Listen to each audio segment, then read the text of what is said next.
নমস্কার, সকলকে স্বাগত জানাই সমৃদ্ধ অফিসিয়াল 3.0 আরও একটি নতুন ভৌতিক গল্পের ভিডিওতে। আজকে আমার গলাটা একটুখানি খারাপ, কারণ আমার দীর্ঘ দুদিন ধরে শরীরটা খারাপ চলছে, তাই আমি ভিডিও বেশি আপলোড করতে পারছি না। আর সাথে আমার সেকেন্ড ইয়ারের এক্সামও চলছে, তাই সবার কাছে একটু ক্ষমা চেয়ে নিলাম। আজকের যে গল্পটি আমি শোনাতে চলেছি আপনাদের, সেটি হলো শ্মশানঘাটের প্রেত। তা গল্পটি আমি এখানেই শুরু করছি। সবাই কানে হেডফোন লাগিয়ে বসে পড়ো গল্পটাকে অনুভব করার জন্য।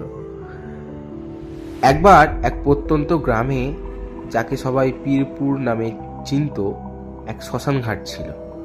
শ্মশানঘাটের পাশেই ছিল গভীর জঙ্গল আর একটি ছোট নদী। সূর্য ডোবার পর সেদিকে কেউ ভুলেও যেত না, কারণ সেখানে অনেক ভয়ঙ্কর ঘটনা ঘটত। গ্রামের মানুষেরা বলতো শ্মশানঘাটে নাকি এক প্রেত থাকে, যে রাতে শ্মশানঘাটে যাওয়া মানুষদের ওপর ভর করে। এক রাতে গ্রামের এক সাহসী যুবক, যার নাম ছিল মিন্টু, তার এক বন্ধুকে নিয়ে সেই শ্মশানঘাটের পাশেই দিয়েই যাচ্ছিল। মন্টু এসব ভূতের গল্প বিশ্বাস করত না, তাই সে তার বন্ধুকে বলল, চল দেখে আসি শ্মশানঘাটে কি আছে। মন্টু ও তার বন্ধু নদীর ধার দিয়ে শ্মশানের দিকে এগোতে লাগলো। তারা যখন শ্মশানের কাছে পৌঁছালো, তখন হঠাৎ ঠান্ডা বাতাস বইতে লাগলো। চারিদিকে গাছপালাগুলো যেন অদ্ভুত শব্দ করতে শুরু করলো।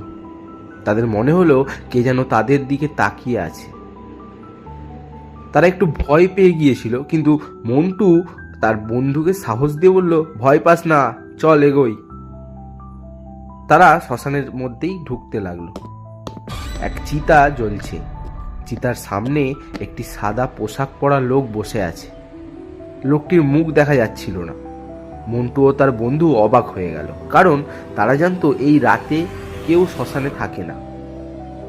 তারা যখন লোকটির দিকে এগিয়ে গেল, তখন লোকটি হঠাৎ হাসতে শুরু করলো।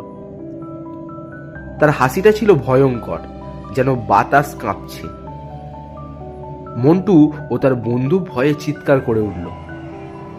তারা চিৎকার করে পেছনে ফিরতেই দেখলো লোকটি এখন তাদের সামনে দাঁড়িয়ে আছে।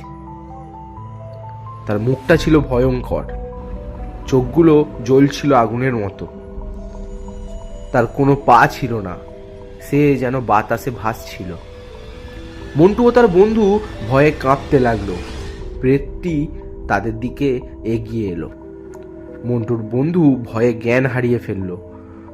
তারপর মন্টু দ্রুত তাকে টেনে নিয়ে সেখান থেকে পালিয়ে যেতে শুরু করলো। তারা দৌড়াতে দৌড়াতে নদীর পাড় ধরে হাঁটছিল, আর প্রেতটি তাদের পেছনে ধাওয়া করছিল। হঠাৎ নদীর মাঝখানে মন্টু হোঁচট খেয়ে পড়ে গেল। তার বন্ধু জ্ঞান হারানোর অবস্থায় ছিল। প্রেতটি ঠিক তখনই তাদের কাছে চলে এলো। মন্টু ভয়ে চোখ বন্ধ করে চিৎকার করতে লাগলো। পরের দিন সকালে গ্রামের লোকজন তাদের নদীর পাড়ে জ্ঞান হারানো অবস্থায় পেল। মন্টু ও তার বন্ধুকে উদ্ধার করে বাড়ি নিয়ে যাওয়া হলো। যখন মন্টু জ্ঞান ফিরে পেল, তখন সে কাঁদতে কাঁদতে রাতের ঘটনার কথা সবাইকে জানালো। গ্রামের লোকেরা বুঝতে পারল শ্মশানের প্রেতটি এখনো জীবিত। মন্টু ও তার বন্ধু এরপর থেকে কখনোই শ্মশানের দিকে যায়নি। তাদের সেই রাতের দুঃস্বপ্ন আজও তাড়া করে তাদের। এই ঘটনার পর গ্রামের মানুষ শ্মশানের দিকে রাতে যাওয়া পুরোপুরি বন্ধ করে দিয়েছে। গ্রামের লোকেরা বলে শ্মশানের প্রেতটি এখনও সেখানে আছে, আর মাঝে মাঝে তার ভয়ঙ্কর হাসি শোনা যায়।